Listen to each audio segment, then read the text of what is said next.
Hello and welcome to today's lesson. I'm your hard-working but indefatigable teacher, Mr. Burton.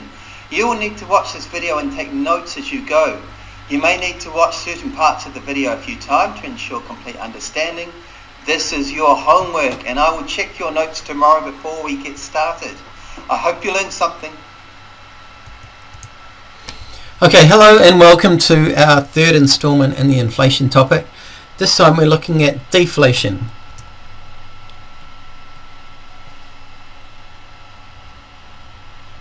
Deflation.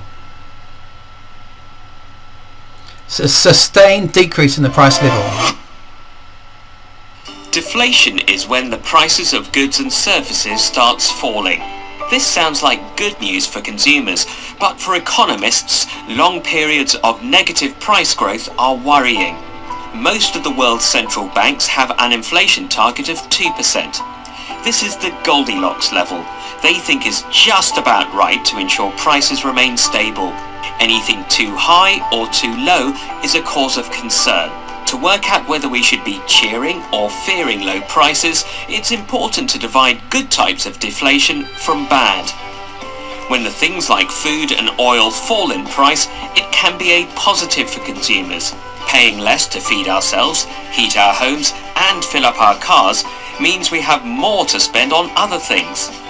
In Britain, factors like supermarket price wars and collapsing oil prices can help to act like a big tax cut to us all. Other forms of benign deflation come from higher levels of productivity and technological progress. For example, the cost of basic computing power has fallen dramatically in the last 40 years. But if better supply represents good deflation, lower demand makes it dangerous. Struggling companies who start slashing prices and laying off workers just to remain in profit is bad for the economy. Sustained deflation also means the value of our money is increasing. We get more for our pound, so more of us may decide to delay purchasing that television we think will cost less in a month's time. And for those of us in debt, well, the cost of our repayments gets higher.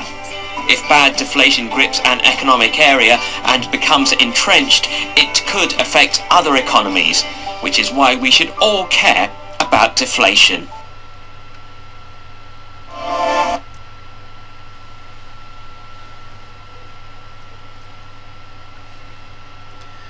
Okay, two types of inflation, good deflation and bad deflation. Let's start with good deflation. Now, good deflation, this comes from falling cost of production to firms, so increased productivity would be an example of something that would cause a decrease in the average price level. So increasing long-run aggregate supply increases the full employment level of output in an economy, and if aggregate demand remains constant, then the price level will decrease. We'll have deflation, a sustained decrease in the average price level. So we can see here with aggregate demand staying constant and long-run aggregate supply increasing from 1 to 2 here, we get a decrease in the price level, average price level in the economy from PL1 to PL2. Now this will happen if there are improvements in the quality and quantity of resources, factors of production. Supply side policies, the introduction of new technology, increases in capital stock and improvements in productivity are the main drivers of increases in long run aggregate supply. Now these are all good things. They're increasing national income, they're increasing national output and employment, driving the economy forward. Supply side policies are mainly microeconomic policies aimed at making markets and industries operate more efficiently, and they can contribute to a faster underlying rate of growth of real national output. So for example, the reduction of rules and regulations governing business activity, improving infrastructure, roads and internet connectivity, for example, ports and airports, all examples of improved infrastructure, all things that can increase long-run aggregate supply and cause benign deflation, good deflation. So an increase in the long-run aggregate supply curve can result in an increase in real output and a fall in the price level. If the level of real output increases, then we can assume that there's a lower level of unemployment, as more workers are going to be needed to produce a higher level of output. All good things.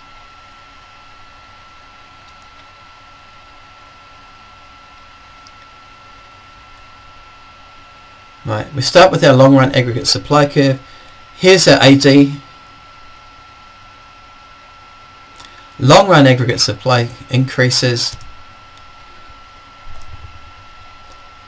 and if all goes well, then the economy will also experience an increase in aggregate demand, because remember, as long run aggregate supply increases from 1 to 2, we get an increase in output, increased incomes, and increased employment. So all things being equal,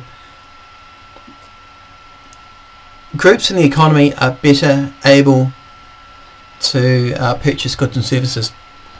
Now, things such as increased immigration, people coming into the country, and raising retirement ages, which would increase the supply of labour, both of these increase the supply of labour. Investing in capital tend to increase aggregate demand. Increased aggregate demand, increased consumer spending, increased investment spending. Now, if aggregate demand increases at the same time as long run aggregate supply increases, then the impact on the price level becomes uncertain.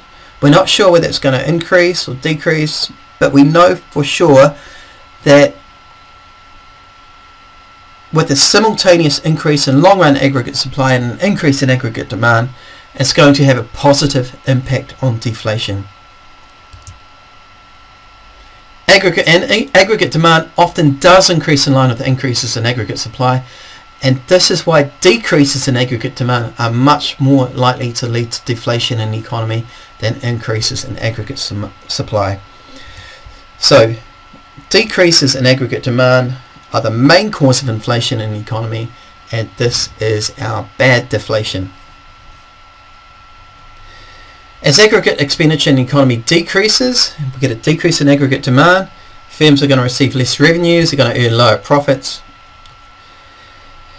Now remember, total revenue for a firm is a price times quantity of output sold. Now if total revenues are decreasing, price and quantity, total revenues are decreasing because the quantity of goods and services that our firms are producing are decreasing in general as aggregate demand falls.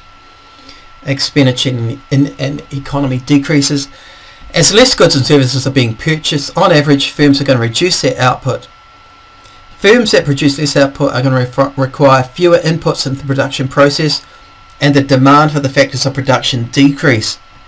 Less workers are required and the labour force decreases, and as the labour force decreases, unemployment will increase.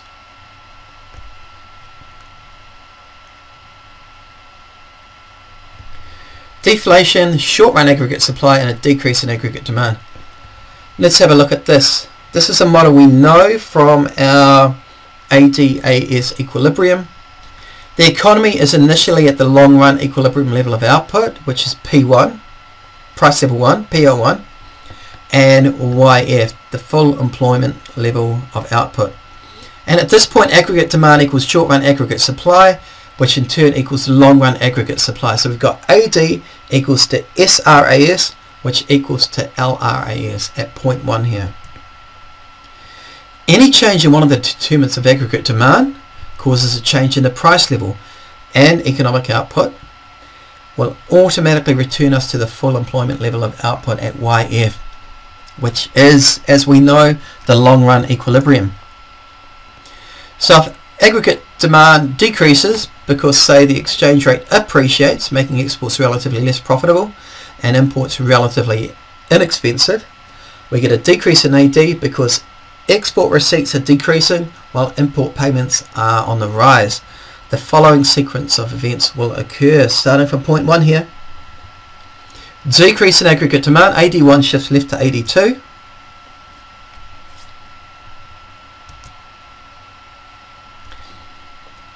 This results in a decrease in real GDP, economic output, and a decrease in the price level as the economy shifts down the short-run aggregate supply curve to point 2. So the price level falls from PL1 to PL2 as average prices in the economy are falling. So too does the value of expenditure on goods and services. Firms are faced with less profitability, and as a result they reduce the supply of goods and services they offer. And that's shown as this downward movement along the short run aggregate supply curve from point 1 to point 2 here.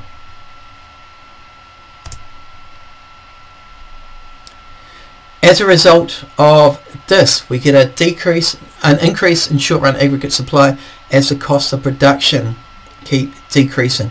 Cost of production decreasing as a result of less demand for the factors of production. They become more abundant and the prices for them decrease.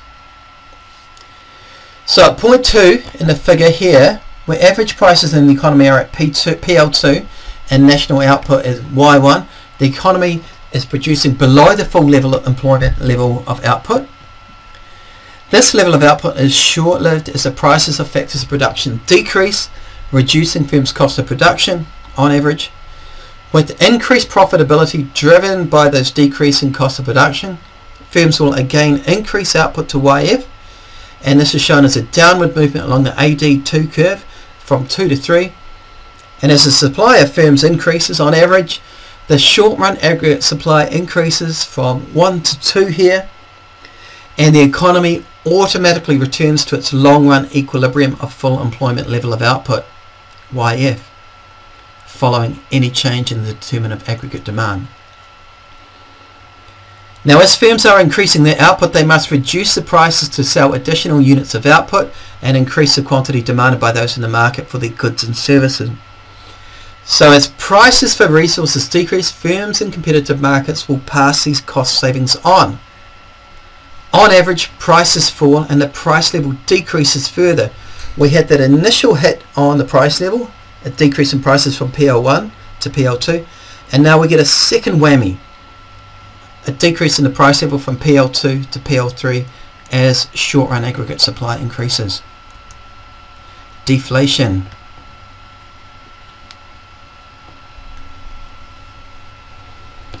Cost of deflation. Why deflation isn't great for the economy? Unemployment. So the biggest problem associated with deflation is unemployment. This is the #1 problem with deflation. If aggregate demand is low, then businesses are likely to lay off workers, sack them, make them redundant. And this can lead to a deflationary spiral. If prices are falling, consumers are going to put off purchasing any goods. They're going to want to wait until prices decrease even further. Why buy a TV now for $1,000 when I know in 2 months' time it's only going to cost me $800? We talk about this as being deferred consumption. This will further reduce aggregate demand. So if households become pessimistic about the economic future, consumer confidence is going to fall, and we know that consumer confidence is a driver of aggregate demand.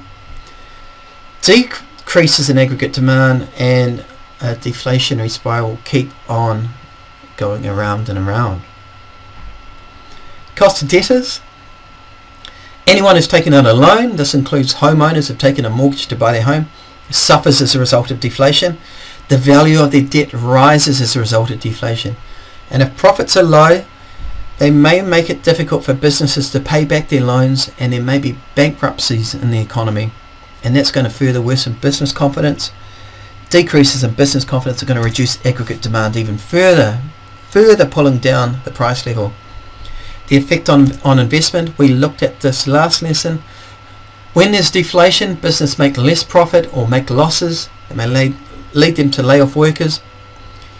Business confidence is likely to be low, and that's going to have a result in further decreases in investment, which in turn will have negative implications for future economic growth.